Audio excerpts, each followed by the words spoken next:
I'm Barry Laminack, and this isn't what happened in sports this week. James Harden fired back at the Greek Freak this week after Antetokounmpo said he didn't choose James Harden for his All-Star team because he wanted somebody that would pass the ball. Harden responded by saying, "I wish I was 7 foot and just dunked all the time. That'd be it. Actually, no, that would get me traded to Atlanta." Sorry, Capella. With Harden taking a jab at Giannis, that adds to the long list of Houston Rockets beefs this year. Harden versus media, Rockets versus China, Tillman versus spending, D'Antoni versus extensions, Westbrook versus the Utah fans, the Golden State fans, the Portland fans, the Denver fans, the Philly fans, and a stylist. In an interview, Rockets owner Tillman Fertitta said, "None of us feared the Lakers or the Clippers or Denver like we feared Golden State. Back then, they only feared the Warriors, Chris Paul's contract, and Chris Paul's hamstring." Astros players have been hit by pitches a ton this spring training so far. The Astros are getting dinged like a Mercedes in a Walmart parking lot. They're getting hit on more than a hot girl at a club. The Astros are getting beamed like a number 2 at Taco Cabana. The leadoff hitter for the Astros has taken more shots than Deontay Wilder. You get the idea. In related news, the Astros announced that they will now be sponsored by Target. From the world of the NFL, Jerry Jones says he often thinks of Des Bryant while showering.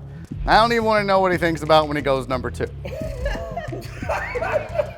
Rumor has it the Chicago Bears will be looking to find players to replace Mitch Trubisky. Speaking of number 2, among the prospects, several college players, a 10-year-old girl, and a towel they found under the lockers.